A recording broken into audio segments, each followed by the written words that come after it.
Hola, bienvenidos y bienvenidas a la clase número 12 de este curso de Química General. Hoy les hablaré de las fuerzas intermoleculares. Bueno, primero lo que hay que hacer es una diferencia entre lo que son las fuerzas intra e intermoleculares. Las fuerzas intramoleculares son las que mantienen unidos a los átomos en una molécula, es decir, corresponden a los enlaces químicos.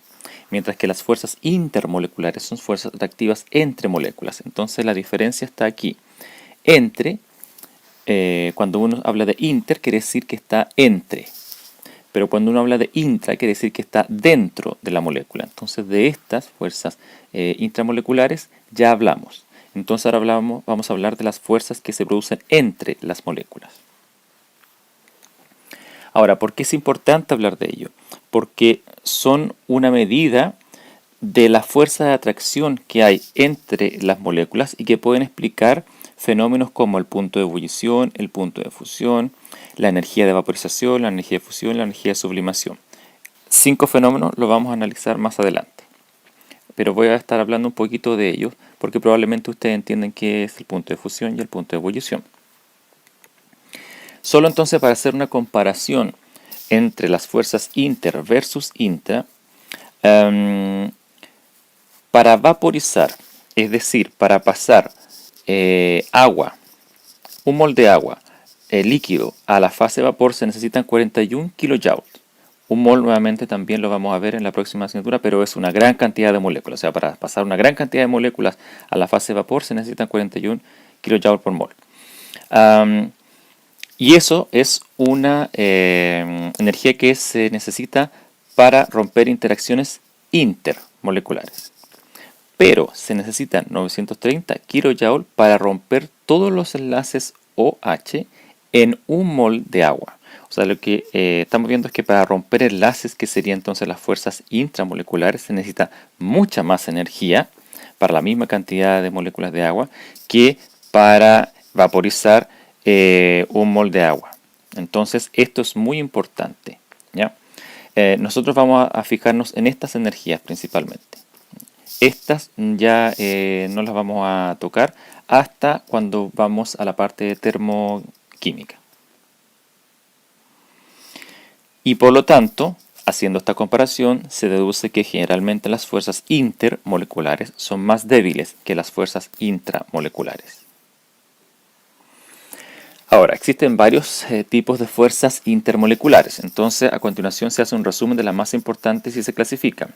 Existen las fuerzas dipolo-dipolo, existen las fuerzas dipolo-dipolo inducido y existen las fuerzas de dispersión de London. Estas tres constituyen lo que se llaman fuerzas de Van der Waals. También está la fuerza de enlace de hidrógeno, pero también está la fuerza ión-dipolo. Vamos a conocer cada una de estas, pero es importante destacar también que la fuerza ión-dipolo, dependiendo si el ion es monoatómico, es decir, es un átomo como el litio, por ejemplo, ya no es una fuerza intermolecular, porque el litio más no es una molécula. Pero si tenemos un ion molecular, como por ejemplo el fosfato o el sulfato, ahí sí seguimos hablando de fuerzas intermoleculares porque estos iones sulfato y fosfato son moléculas, iónicas, pero moléculas. Veamos entonces la primera interacción, que es la fuerza de interacción dipolo-dipolo. Estas son fuerzas atractivas entre moléculas polares. Si recuerdan, cuando vimos geometría molecular nos dimos cuenta que para la molécula de agua existe un dipolo desde la parte baja hacia la parte superior, en donde la parte baja está más concentrada la carga positiva y hacia arriba la parte negativa. Bueno, esto se puede señalar con un vector, pero además se puede simbolizar con este óvalo, en donde el óvalo está dividido por la mitad y en la parte superior naranja tiene una porción negativa y en la parte superior una porción positiva, ¿ya? Recordemos que estas son porciones, porque estos son enlaces covalentes, entonces no es que sea aquí una carga menos 1 y esta una carga más 1. No. Esto es una porción negativa y una porción positiva que representa lo mismo que el vector. Ahora, si yo represento lo mismo para el amoníaco, encontramos que el momento dipolar para el amoníaco es muy similar al del agua, es decir, los hidrógenos tendrían la parte más positiva y el nitrógeno ahí con sus pares de electrones, que es más electronegativo, sería la parte negativa y también se puede simbolizar con un óvalo. Ahora, para que ustedes tengan una representación más real de lo que se ve realmente en una molécula. Aquí está representada en bolas y bastones la molécula de agua también, y esto que está alrededor se llama potencial electrostático. El potencial electrostático da cuenta de en qué parte de esta molécula están más concentradas los electrones, es decir, dónde hay más electrones y dónde hay menos.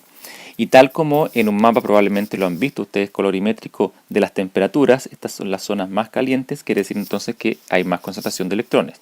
Y en las zonas más frías hay menos concentración de electrones. Entonces esto es equivalente a esto y a esto, pero esto es mucho más preciso, eso es mucho más real de cómo se puede representar lo que ocurre, valga la redundancia, realmente en una molécula de agua. ¿Ya? ¿Qué ocurre entonces si mezclo esto con esto? Lo que va a ocurrir entonces es que las partes negativas de esta molécula van a empezar a interactuar con las partes positivas de esta molécula y viceversa. Las partes positivas de esta molécula van a empezar a interactuar con las partes negativas de esta molécula. Y se va a producir las siguientes interacciones. Entonces, si se fijan, esta parte positiva puede interactuar con una, con dos, hasta con tres, o esta negativa con una positiva, etc. Todas las interacciones que se puedan dar, pero hay una interacción. Como las moléculas entonces entre ellas interactúan porque entonces ambas tienen polos, y lo hacen a través justamente de polos opuestos, entonces el amoníaco se disuelve en agua y viceversa. Es decir, si ustedes disuelven amoníaco en agua, se les va a disolver. O si ustedes disuelven agua en amoníaco, se les va a disolver. Como entonces estas moléculas tienen dos polos, sería un dipolo. Y por lo tanto, la interacción entre este dipolo y este dipolo se llama dipolo-dipolo. Ahora, recuérdense que el momento dipolar de una molécula se mide en dBi. Entonces, mientras más dBi tenga una molécula, quiere decir que es más polar. Por lo tanto, de la serie que está aquí, la pregunta es, ¿cuál de las siguientes moléculas se disuelve mejor en agua? Y les dan una tabla. Esta es el tetracloruro de carbono, este es el triclorometano, este es el diclorometano y este es el cloroformo. Así es como se conocen estas moléculas. Y fíjense que el momento dipolar en dBi para el tetracloruro de carbono es 0, para triclorometano es 1, para el diclorometano es 1,5 y para el cloroformo es 1,9. Entonces, ¿cuál de estas moléculas se disuelve mejor o si ustedes prefieren más en agua? Bueno, claramente el cloroformo. Y eso es porque justamente tiene un momento dipolar mayor.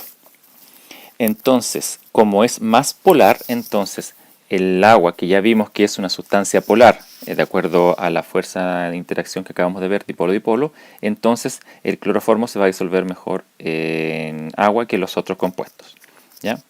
Este se disuelve menos, este se disuelve menos y el tetracloruro de carbono prácticamente no se disuelve en agua. Es importante hacer notar que el momento dipolar se puede calcular, si ustedes se recuerdan con la fórmula que vimos, pero les invito a ustedes a realizar las estructuras de Lewis de estas cuatro moléculas y luego a transformarlas a geometrías molecular, que van a ser todas tetraédricas, pero luego que puedan obtener el vector suma de los vectores pequeños de los momentos dipolares y darse cuenta justamente con eso cuál es más grande y cuál es más pequeño. Entonces debería coincidir que el que tiene... Veamos ahora la fuerza de interacción dipolo-dipolo inducido. ¿Cómo es esto? Si se fija, ya hemos representado con un óvalo que está dividido por la mitad y que tiene una parte, una porción negativa y la otra una parte positiva, a un dipolo. ¿Okay? Entonces, esto que está aquí es una molécula que no tiene un momento dipolar. Entonces vamos a decir que es una molécula apolar, porque no tiene dipolo. Entonces, ¿qué es lo que ocurre? Si se le acerca una molécula que es polar, ya sea por el lado negativo o por el lado positivo, lo que va a hacer en esta que no es polar es inducirle un dipolo. Entonces va a obligar a que una zona de la molécula, por ejemplo, si estoy aproximándola por el lado negativo, entonces voy a obligar a que esta parte de la molécula se torne positiva y el otro lado de la molécula se torne negativo, que es lo que estoy también simbolizando con el vector. Lo que va a ocurrir entonces es que voy a tener esta interacción. Entonces esta molécula que era apolar, ahora la he convertido en una molécula polar. Y si se fijan, la parte negativa interactúa con la parte positiva. Ejemplo de esto son justamente el agua, que ya lo conocemos, y el tetracloruro de carbono. Entonces el tetraclorocarbono se disuelve en agua, muy poco, mucho menor que el cloroformo, pero es debido a esto, porque el tetraclorocarbono, por ser una molécula simétrica, es apolar.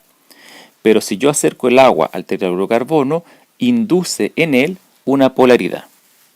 Pero esa polaridad justamente no es tan grande como si fuese un dipolo-dipolo.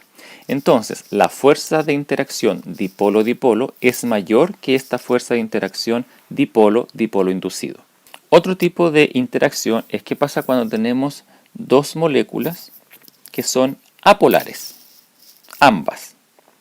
¿Cómo es posible que moléculas que son apolares interactúen entre ellas? Bueno, esto es justamente por la proximidad. Es decir, si yo acerco mucho esta molécula a esta otra molécula, ambas siendo polares, voy a producir en ella una polaridad y en la otra también. Claro, porque si empiezo a acercar 12 moléculas, que recuerden que están hechas de protones y electrones, entonces esta se va a polarizar, supónganse que se polariza de forma positiva acá y para allá negativa, y por lo tanto esta se tiene que polarizar aquí de forma negativa por este lado positivo. Entonces lo que ocurre cuando uno acerca dos moléculas polares es un rearreglo de las cargas. Es decir, ellas se orientan de tal manera de formar un dipolo. Y vamos a tener esto. Una atracción justamente entre una porción negativa y una porción positiva o al revés. Ahora bien, como esto es una inducción, porque ninguna de las dos son polares, esta interacción es momentánea, no dura todo el tiempo, se rompe fácilmente. De modo que, nuevamente, esta fuerza, que se llama fuerza de dispersión de London, y donde aquí tengo un ejemplo que sería, por ejemplo, si ustedes acercan la molécula de dicloro con la molécula de dicloro, son interacciones muy débiles y momentáneas que solo ocurren cuando la molécula está muy cerca.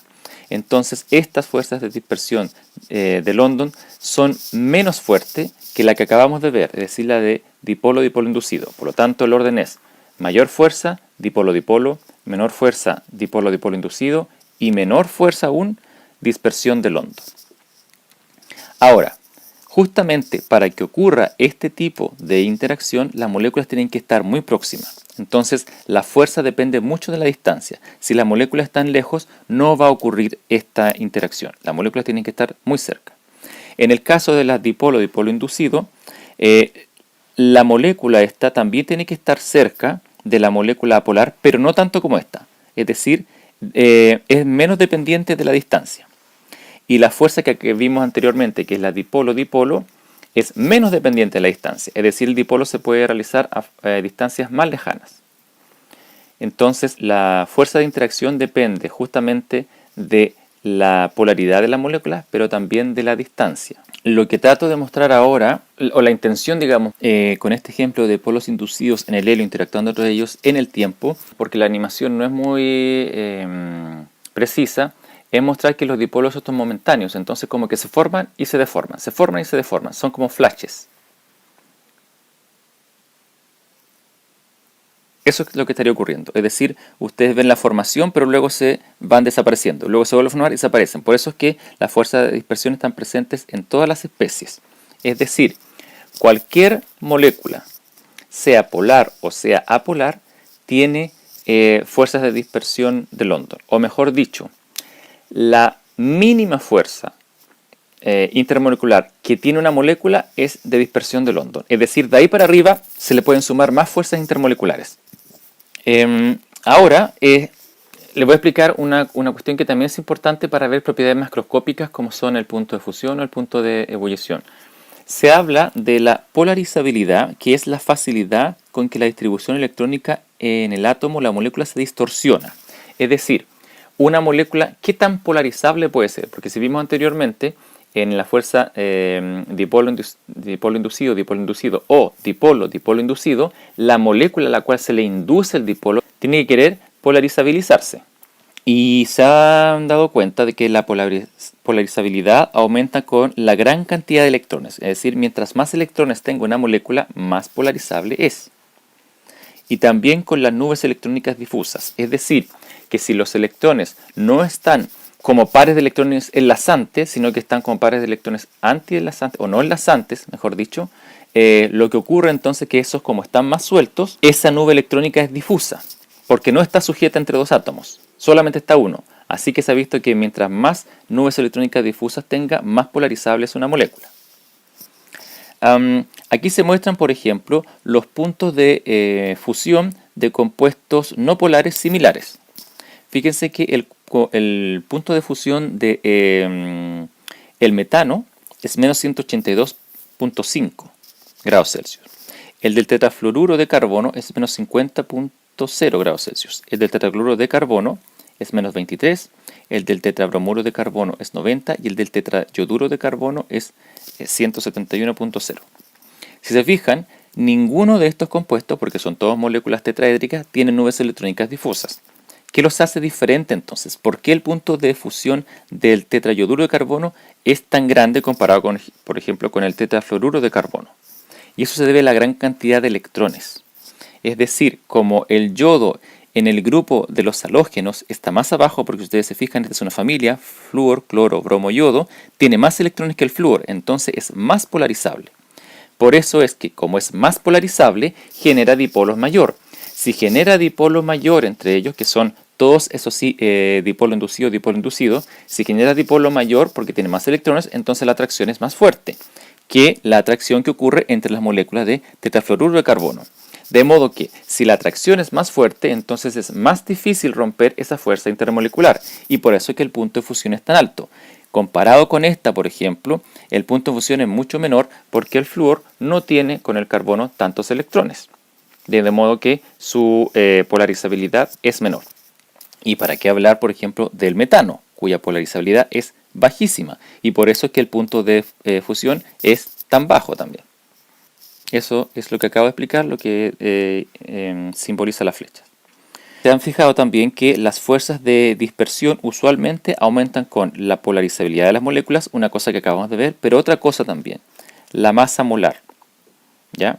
Entonces, estas fuerzas de dispersión de London también son dependientes de la masa molar, y aquí se cumplen las dos condiciones. El tetrayoduro tiene más electrones, por lo tanto es más polarizable, pero además tiene más masa molar que, por ejemplo, el tetrafluoruro de carbono o el metano. Un tipo de fuerza intermolecular de tipo dipolo-dipolo, pero que se trata aparte, es la fuerza de interacción enlace de hidrógeno, antes conocida como puente de hidrógeno. ¿Y por qué se trata aparte? Si bien es una fuerza, como les decía, tipo dipolo-dipolo, se trata aparte porque tiene sus características propias, y lo más importante es que en muchos sistemas se encuentran este tipo de interacciones y hacen que sean posible la vida, por ejemplo, en los seres vivos, o algunas propiedades de unos materiales. Entonces, por eso se trata aparte, porque es muy importante. Ahora, ¿cómo se definen las fuerzas de interacción enlace de hidrógeno? Son interacciones muy fuertes y se producen entre dos átomos de electronegatividad alta. O sea, solamente pueden ser oxígeno, nitrógeno o flúor. Es decir, se pueden producir entre átomos de oxígeno, entre átomos de nitrógeno, entre átomos de flúor, o en cualquiera de las combinaciones de pares de estos tres. Pero se produce a través de un hidrógeno. Entonces, un átomo aporta con el hidrógeno y el otro átomo aporta con un par de electrones no enlazantes. ¿Cómo es esto? Vimos anteriormente que la interacción que había entre el agua y el amoníaco era de tipo dipolo-dipolo, pero no es la única. Recuérdense que también están las fuerzas de dispersión de London y además está esta. ¿Por qué? Porque, por ejemplo, el agua tiene aquí dos hidrógenos, tiene pares de electrones. El amoníaco tiene 3 hidrógenos y también tiene un par de electrón libre. Entonces, como acá dice que se produce entre estos átomos a través de un hidrógeno, por ejemplo, el agua, como el hidrógeno está unido al oxígeno y el nitrógeno tiene un par de electrones libres y es un átomo también que puede formar, entonces entre ellos se produce esto, o es lo que se llama un enlace hidrógeno. Es decir, el hidrógeno está unido covalentemente al oxígeno, pero establece un tipo de enlace que es más débil que este hacia el par de electrones no enlazantes del nitrógeno. Esto entonces produce lo que se denomina el enlace de hidrógeno. El enlace de hidrógeno tiene una característica particular que más o menos es que tiene una distancia entre 2,5 a 3 Armstrong. de distancia, desde este átomo hasta este átomo. Y la energía para romperlo es relativamente alta. Entonces se produce, diríamos que dentro del dipolo-dipolo que ya conocimos, este tendría una fuerza un poco mayor que ese tipo de dipolo-dipolo que no es enlace de hidrógeno. Ahora bien, la misma agua podría producir justamente un enlace hidrógeno-hidrógeno. Es decir, el agua también puede actuar aceptando este hidrógeno porque tiene un par de electrones, bueno, tiene dos pares de electrones no enlazantes. Entonces, al átomo que dona el hidrógeno se le llama átomo dador y al átomo que acepta el hidrógeno se le llama átomo aceptor. Entonces, el agua, además de la fuerza de dispersión del hondo, las fuerzas dipolo-dipolo que podría establecer entre ellas, también establece fuerzas de enlace de hidrógeno. ¿Ya? Entonces, esto es muy importante porque mientras más fuerzas de interacción tengan moléculas iguales o moléculas distintas, quiere decir que es más difícil separarlas, lo que significa entonces que más entre ellas se mezclan, ¿ya? Por todo este tipo de interacción. Una de las características importantes de que se formen estos enlaces de hidrógeno en el agua es que cuando el agua líquida se convierte en hielo, forma muchos de estos enlaces de hidrógeno. Como forma muchos de estos enlaces, aumenta el volumen, porque esta agua, por ejemplo, podría formar un enlace de hidrógeno por aquí, con otra agua, por acá, como también podría formar uno por aquí, como están viendo, pero también otro por acá. Entonces se produce una estructura tridimensional que ocupa más volumen que cuando las moléculas de agua están de forma líquida, porque los enlaces de hidrógeno que hay cuando está en el agua de forma líquida son mucho menores que cuando está de forma sólida. Al aumentar el volumen, entonces su densidad es menor que la del agua líquida. Esto ocurre porque como aumenta el volumen y es una estructura tridimensional, entonces entre la estructura tridimensional del agua quedan espacios vacíos, vamos a llamarlo así, espacios que no están rellenos. En cambio, cuando el agua es líquida, esos espacios son mínimos porque las moléculas de agua se están tocando por todas partes. Claramente, ya les dije, es más largo esa distancia que cuando están las aguas todas tocándose. Por lo tanto, ocupa mayor volumen. Así que por eso el hielo es menos denso que el agua y por eso flota en ella.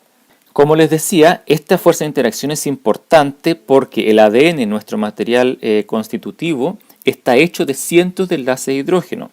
Para los que conocen un poco más, estas son dobles hebras, es decir, está hecho de una hebra y otra hebra, que entre ellas tiene esto que se conoce como bases nitrogenadas.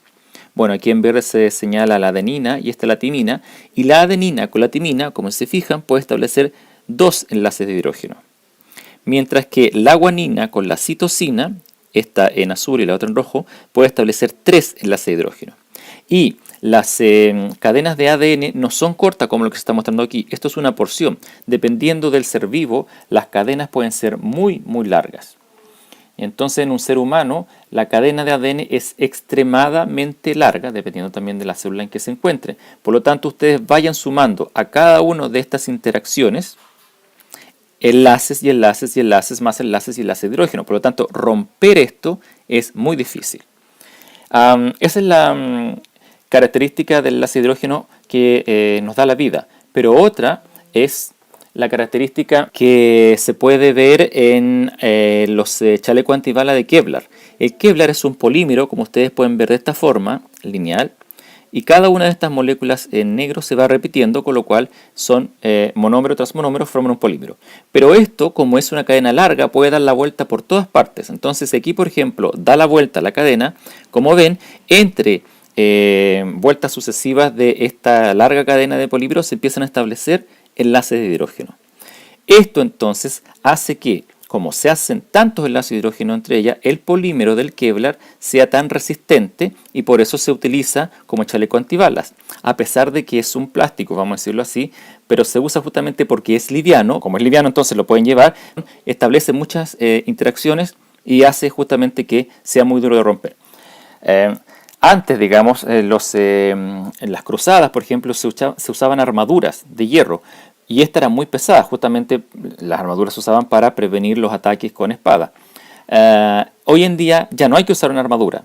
Uno puede tener un material como el Kevlar que realiza casi la misma función que lo que hacían las armaduras, que es detener los impactos, y en este caso impactos de bala, que son mucho más perjudiciales. Y así existen muchos más ejemplos en materiales donde se establecen estos enlaces que son, como les digo, mientras más hay, más difíciles de romper y son utilizados hoy en día en distintos aparatos. La figura que ven a continuación es la interacción, como pone acá abajo, del ácido fórmico y el agua. El ácido fórmico está formado por un átomo de carbono unido a un hidrógeno, unido doblemente a un oxígeno, unido a otro oxígeno y esto unido a un hidrógeno. Ya vamos a conocer más adelante las propiedades de un ácido porque se denomina a esta molécula un ácido. Pero el agua ya la conocen, ahí están los dos átomos de hidrógeno unidos al átomo de oxígeno. Lo que está sobre ellos es lo que se denomina potencial electrostático. Es decir, se puede uno fijar cuando realiza un experimento o cuando realiza alguna simulación de estas moléculas, hacia dónde están concentradas la mayoría de los electrones. Y tal como en los mapas de colorimétricos para la temperatura, que a lo mejor ustedes conocen, zonas cálidas que tienen siempre el color rojo significa entonces que hay mayor concentración de electrones. Y zonas más azules significa que hay menos concentración de electrones. Acá entonces se puede dar cuenta ustedes que el agua, tal como lo habíamos predicho nosotros, el momento dipolar va hacia arriba, es decir, acá abajo hay menos electrones, es decir, es más positiva esta parte, y acá arriba hay más electrones, de modo que es más negativa esta parte. Pasa lo mismo con esta molécula de agua. Y en el ácido fórmico, si se fijan, las partes rojas y amarillas se van hacia donde están los oxígenos, porque este, por ejemplo, tiene dos pares de electrones aquí, de modo que aquí están más concentrados los electrones. Y este tiene 12 pares también, pero no es tan fuerte, digamos, la concentración de electrones porque está unido en hidrógeno. En cambio, este oxígeno está libre, así que estos átomos, estos pares de electrones que están aquí, están en esta nube difusa, así es que se pueden mover para todas partes, ya que, dentro del átomo, ya que no están unidos a un enlace. Y hacia los hidrógenos, como ya se ven, las partes azules son las que denominan. Entonces, si uno pudiera orientar lo cálido con lo frío, vamos a decirlo así, entonces se produce una unión. En este caso, entonces, la alta concentración de electrones que tiene esta parte de la molécula se junta con la baja concentración de electrones que tiene esta molécula y forman un enlace de hidrógeno. Si se fijan, entonces la distancia no es tan corta, es larga. Y pasa lo mismo con este lado. Esta parte de la molécula que es del ácido fórmico, que tiene baja concentración de electrones, se junta con la parte que tiene alta concentración de electrones. Es decir, esta parte del dipolo del agua se junta con la parte positiva y esta parte negativa del dipolo de esta molécula se junta con la parte positiva del dipolo de esta otra molécula. Y así se pueden establecer muchas más interacciones y por lo tanto el ácido fórmico es capaz de disolverse y de mezclarse con el agua. En este esquema que está acá en la tabla solamente les dejo como recuerdo de que los átomos que pueden establecer estos enlaces de hidrógeno son nitrógeno, oxígeno y flúor a través del átomo que está aquí, que no está señalado pero que todos conocemos, que es el hidrógeno. ¿Recuerdan el ejercicio de geometría molecular donde se les pedía dibujar las estructuras de Lewis de estas moléculas, predecir su geometría molecular? Ahora yo le he agregado a que me digan qué fuerza intermolecular se establecerá, es decir, entre las moléculas del hidruro de arsénico, de este ion de tetraclorofósforo, etc. ¿Ya? No entre estas, sino entre cada una de ellas consigo misma. He puesto dos ejemplos solamente. El primero es este, el A, donde habíamos llegado a la conclusión de que el momento dipolar de esta molécula se podía representar así, es decir, una flecha hacia arriba. Esto, de acuerdo a lo que acabamos de ver, también se puede representar de esta manera, con un óvalo donde se indica la porción positiva y en el otro lado la porción negativa. Si se fijan entonces, lo que hay aquí es un dipolo. Por lo tanto, el tipo de interacción que esta molécula va a establecer consigo misma será un tipo de fuerza intermolecular dipolo-dipolo. Es decir, esto, que ya habíamos visto cómo se establece la fuerza dipolo-dipolo. La última fuerza que vamos a ver es la fuerza de interacción ion-dipolo. En rigor, no es una fuerza intermolecular si es que el ion es un ion monoatómico, pero explica el porqué algunas sales se disuelven. Por ejemplo, el cloruro de sodio yo lo puedo escribir así sólido, pero al verterlo en agua, es decir, lo pongo sobre la flecha, ocurrirá entonces de que se produce un ion sodio y un ion cloruro. Este ion, tanto este ion, el sodio, como este ion, producen un tipo de interacción con las moléculas de agua. Ese tipo de interacción se llama ion dipolo. Entonces, este, como es un ion monoatómico, es un ion, no es una molécula. Pero con el agua puede producir una interacción de tipo ion dipolo, ya que el agua, si ustedes se fijan, este es el átomo de sodio, puede orientar su parte negativa hacia el átomo de sodio y establecer justamente una interacción entre la carga positiva de este con la parcialidad de las cargas negativas de las moléculas de agua. Y al revés, el cloruro, que está simbolizado acá en amarillo, puede establecer entonces con su carga negativa interacciones hacia las cargas parciales positivas de las moléculas de agua. Entonces, como les decía, esta es una interacción de tipo ion-dipolo, tanto esta como esta. Ahora, esto está en un plano, el dibujo de 2 dimensiones, pero tridimensionalmente lo que se verifica es que cada ion, ya sea de sodio o sea de cloro, está rodeado por 6 moléculas de agua de esta forma. No sé si pueden darse cuenta qué tipo de estructura es esta geométrica, pero es una que habíamos visto en geometría molecular.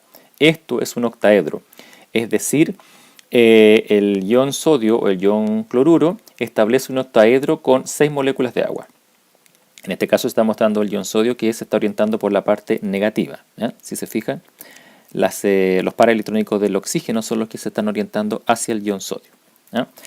Este tipo de visualización de las moléculas se llama de llenado completo o de espaciado, en donde justamente se ve el tamaño de los átomos. La representación que yo le había mostrado tridimensionalmente de las moléculas era de bolas y bastones. Bueno, esta es de llenado. Entonces, realmente una molécula así es como se debería ver. En el caso del cloro ocurre lo contrario, es decir, la parte positiva, es decir, los hidrógenos se orientan hacia el átomo, pero también forman un octaedro.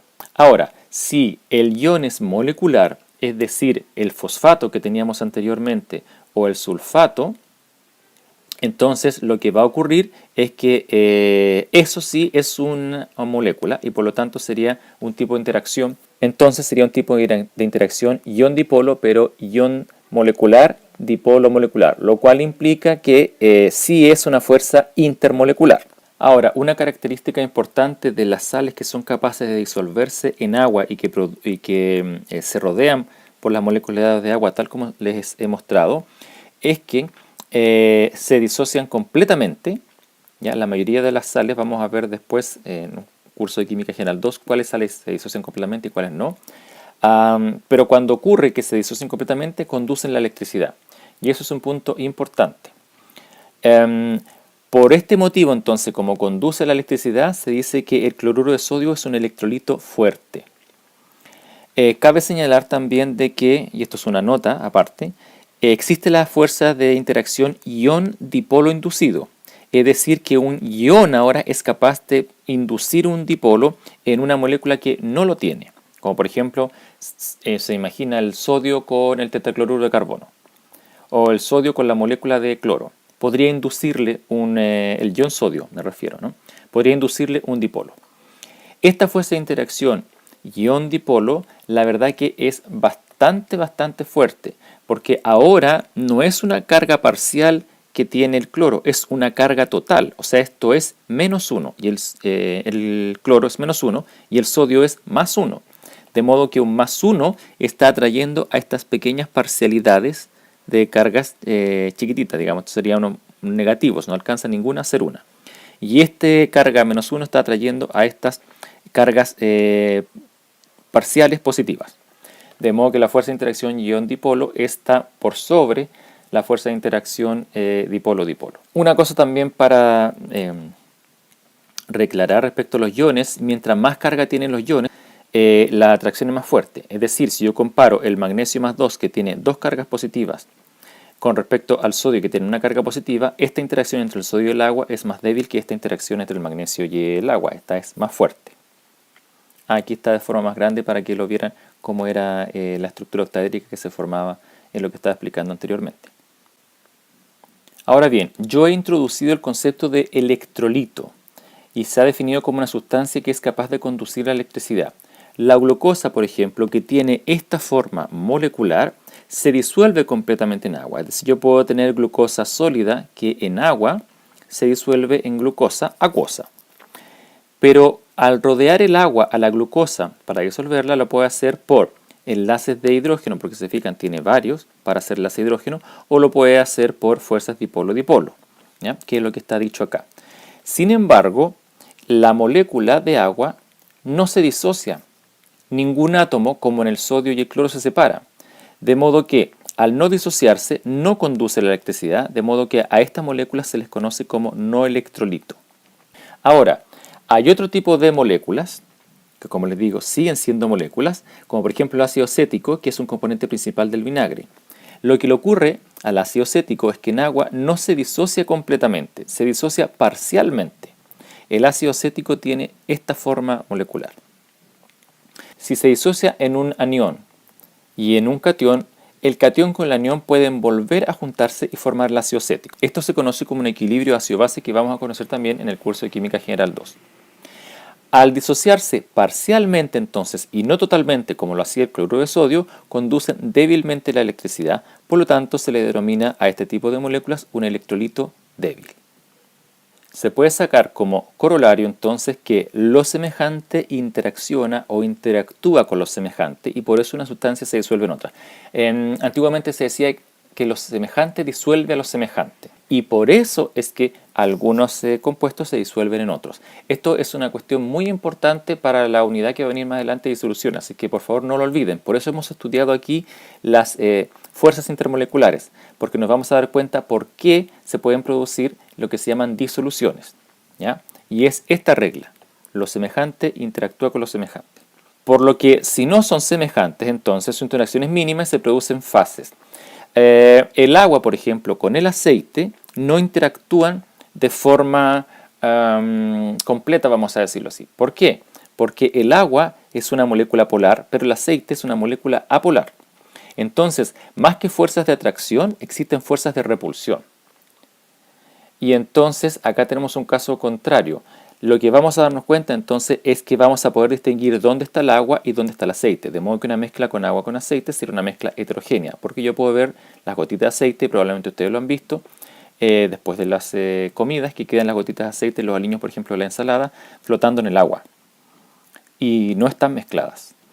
¿Por qué ocurre entonces? ¿A qué se deberá que este no interactúa con este y entonces se produce lo que se denomina una línea de fase y tenemos un líquido acá arriba y un líquido acá abajo y entonces como tenemos dos líquidos que yo puedo ver, les llamamos fases y a donde se tocan se llama interfase. ¿Por qué ocurre esto? Es lo que vamos a ver en el siguiente ejemplo. Lo que yo les pediría es que dibujen a nivel molecular lo que ocurre en la interacción, la interfase aceite-agua. Es decir, ¿cómo sería aquí? ¿Cómo estarán dispuestas las moléculas de aceite y cómo estarán dispuestas las moléculas de agua en la interfase? Porque en el agua ya sabemos que lo que está ocurriendo aquí son fuerzas de interacción de tipo dipolo-dipolo y enlaces de hidrógeno. Y en el aceite, como es apolar, principalmente habrán fuerzas de tipo de dispersión de London, ¿ya? Pero también hay alguna fuerza de tipo dipolo-dipolo. Entonces los invito a que busquen cómo es una molécula de aceite y cómo es una molécula de agua. Pausen el video y luego vean la solución a este ejercicio. Se van a encontrar que las moléculas de aceite tienen esta forma general. Es decir, tienen lo que se llama una cadena hidrocarbonada y al final tienen el grupo ácido de la molécula. Entonces, si se fijan, cada uno de estos puntos de las aristas se denominan, son carbonos. Luego, entonces, cada uno de estos puntitos, estos quiebres aquí, son grupos CH2, es decir, son carbonos que además de estar unidos a otro carbono, está unido a dos hidrógenos. Y este que está aquí, que es el último carbono, está unido a otro carbono, pero además está unido a tres hidrógenos. Por simplicidad, entonces, no se dibujan ni los hidrógenos ni los carbonos. Ahora, esta molécula yo la podría dibujar como se la representé en lo que se llamaba el potencial electrostático. Es decir, ¿cómo podría yo ver entonces a dónde está la parte negativa y a dónde está la parte positiva? O hacia dónde hay más concentración de electrones y hacia dónde hay menos en esta molécula. Es lo que les voy a mostrar a continuación. Pero el agua, la estructura de Lewis, ya la conocemos. Ahora, el potencial electrostático por el agua ya se lo mostré, así que ustedes lo van a poder conocer ahora inmediatamente. Pero ¿cómo será para el aceite? Es lo que les voy a mostrar a continuación. La verdad que este es un dibujo más que nada mío de tipo mosaico y para el agua sería así. Es decir, lo que yo he hecho es mostrarle con puntitos donde en el contorno de esta figura hay mayor concentración de electrones y claramente están sobre los oxígenos, mientras que si ya nos acercamos hacia los carbonos es poco. Y zonas más frías, fíjense que sería donde están los hidrógenos, no hay tanta concentración de electrones. Por lo tanto, en la mayoría de esta molécula de aceite es más de carácter positivo y hay una parte de ella que tiene un carácter negativo. En el agua ya vimos cómo era la distribución electrostática, es decir, esta parte del agua concentra toda la carga negativa, mientras que donde están los hidrógenos se concentra en la parte positiva. Entonces, de acuerdo a lo que vimos anteriormente en el dibujo del ácido fórmico con el agua, ¿cómo podríamos orientar los colores para que existiese una interacción? Porque lo que está ocurriendo justamente aquí es que debe haber alguna interacción que permita que estos dos se toquen, ¿sí? Entonces, lo que ocurre en esta parte, es decir, donde se tocan el agua con el aceite, es lo siguiente. Es decir, lo que se llama las colas hidrofóbicas, es decir, que le tienen fobia al agua, que no interactúan con ella, se orientan hacia arriba. Mientras que las cabezas hidrofílicas, es decir, las que sí interactúan con el agua, tienen afinidad por ella, se orientan hacia abajo. Y entonces, por esta parte de la molécula del aceite, del aceite, que a todo esto se llaman ácidos grasos, entonces esto es una molécula de ácido graso, por eso se llama aceite, se orientan la parte donde se concentran los electrones hacia abajo y las moléculas entonces pueden interactuar, las de agua, como sea. Es decir, pueden ser a través de enlaces de hidrógeno, como lo estoy mostrando yo aquí, con uno, o una molécula puede hacer dos enlaces de hidrógeno, uno a cada una de las moléculas de ácido graso, o la misma molécula de agua puede formar dos interacciones, es decir, con este oxígeno y con el otro oxígeno, o como le decía, de a uno. E inclusive, que yo he mostrado aquí muchos enlaces de hidrógeno, pueden también ser tipo de interacciones dipolo-dipolo, no necesariamente enlace de hidrógeno. Pero esto es lo que ocurre en la interfase, ¿ya? Y por eso es que las moléculas de aceite con las moléculas de agua no se mezclan. Entonces, si ustedes pudieran extender esto, probablemente lo que van a encontrar es que esto se transforma en un círculo. Y si lo hacemos más tridimensional, sería una esfera. Es decir, todas las colas hidrofóbicas que ustedes podrían encontrar en esa esfera están hacia adentro, mientras que las cabezas de estas moléculas están hacia afuera y son las que interactúan con el agua. Por eso es que ustedes pueden ver gotitas de aceite en el agua. Bueno, esta ha sido la clase de hoy, espero les haya gustado y nos vemos en una próxima oportunidad.